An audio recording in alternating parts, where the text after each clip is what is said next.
Well. Not even 24 hours after the Super Bowl. Couldn't even wait 24 hours. And Drake's legal team has released a new statement regarding the lawsuit against UMG over Not Like Us. What are the odds that they would release this new statement right after the Super Bowl occurred, right after the halftime performance where Kendrick Lamar performed Not Like Us? We would see Drake's legal team make a statement about the record that he just performed. What are the odds, So coincidental. But it looks like they decided to respond to the situation with UMG. And it says here, let me zoom in real quick. Now, this was reported by the New York Times. The New York Times had got this statement. It says here UMG is masquerading as a champion of artistic freedom by calling its actions merely entertainment. But there is nothing entertaining about PDF or CA in the real world. We are confident that the evidence we will ultimately present at trial, including information we've already learned and continue to receive since filing the lawsuit, will expose UMG's gross prioritization of its own corporate profits and executive bonuses over its exclusively signed artists' well-being and the truth. You see, the thing is that nobody is calling it entertaining. Nobody is saying that that's the entertainment part. The entertainment part is the rap battle, the back and forth that Drake had. The entertainment is when Kendrick makes a response, and then Drake makes a response, and then Kendrick makes another response. That's the entertainment. Of course, the responses are going to have things that are said, but the real entertainment lies between two people. It takes two people to tango. It takes two people to do this dance. There wouldn't be no entertainment had Drake not tried to poke fun at Kendrick Lamar and started bringing up his wife, started bringing up his children, and started bringing up Dave Free being the person that's bearing his children. But like I said, the entertaining part is the beef. The entertaining part is the rap battles. Nobody finds CA or PDFs entertaining. Nobody is saying that at all.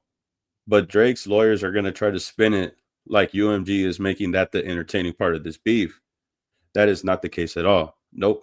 It's the rap battle. It was the simple back and forth, the competitive sport. That's why when Kendrick Lamar did the interview, he said it's more like a sport. I always treated it like a sport, a competitive nature between two people. Like I said, it takes two to tango. None of this would happen had Drake not tried to instigate the situation with Kendrick Lamar, bro. And then they say here, we are confident that the evidence we will ultimately present at trial, including information we've already learned and continue to receive since filing this lawsuit.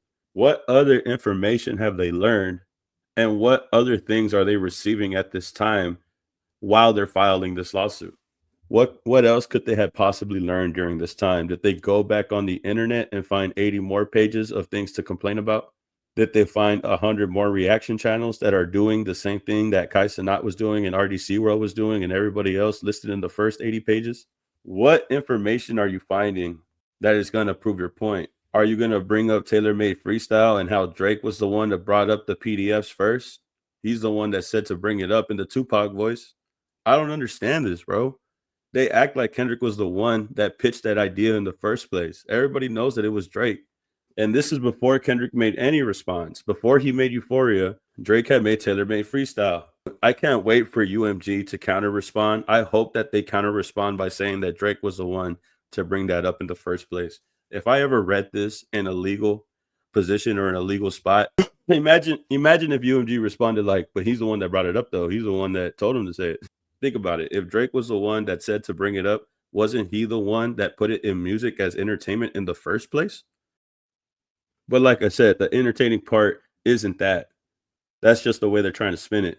The entertainment part of the whole battle, was the back and forth, was the songs being dropped every single day after the fact. It says here at the very end, will expose UMG's gross prioritization of its own corporate profits and executive bonuses over its exclusively signed artists' well-being and the truth.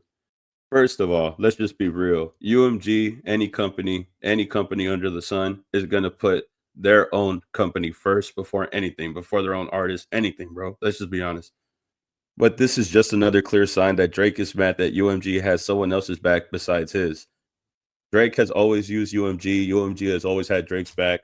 The fact that Drake is feeling this messed up, the fact that Drake is so mad at UMG for doing something for somebody else that they've been doing for him for years, bro. This is what it's come to. Somebody just still upset, trying to spin it like the PDF situation was the entertaining part. No matter what was said between these two, it would have been echoed for the rest of the year, regardless, bro. That's all I'm trying to say. But we'll wait and see what UMG says. Last time UMG had responded, they had called their situation frivolous and illogical. And Drake's just as guilty as using UMG as anybody else that UMG has been put under. So, but yeah, this comes right after the Super Bowl, and I'm not surprised at all, bro. I really am not surprised at this situation. I knew that we were going to get some type of response after the fact. I'm just surprised that this happened right away. Not even 24 hours after the Super Bowl, we get this type of response. It made me think, bro. It made me think, what else is he going to do? Is he going to sue anybody else? Is he going to try to sue somebody else involved in the situation at the Super Bowl? Because this just came right after the Super Bowl, like I said. So what makes you think, will Drake or his team of lawyers try to attempt to take down anybody else or try to sue anybody else for defamation? It just made me curious, right? And then somebody out there, shout out to you, they have made a list, and it says here, Drake about to sue the following: the NFL, Fox, Apple, Samuel Jackson, Patrick Mahomes, Jalen Hurts, Serena Williams, Cat Williams, SZA, the referees, the backup dancers, production crews, Mustard, Hines, America, everyone in attendance who sang "A Minor" will be investigated. So makes you think, right? But you know what? You know what I don't see on this list? Kendrick Lamar. Now, this is all alleged. I'm not saying that he is going to do anything at all, but it makes you think, will he go after the NFL? Will he go after Fox, Apple Music? Makes you think, this statement being released and covered by the New York Times right after the Super Bowl performance makes you think, are they going to do anything else? Are they going to go after anybody else? I'm not sure at all. Your guess is as good as mine. We'll keep it alleged for now, but you tell me how you feel about this statement, man, and get back to me. Like, comment, subscribe, and I'll see you on the next video, man. Peace. Keep it alleged.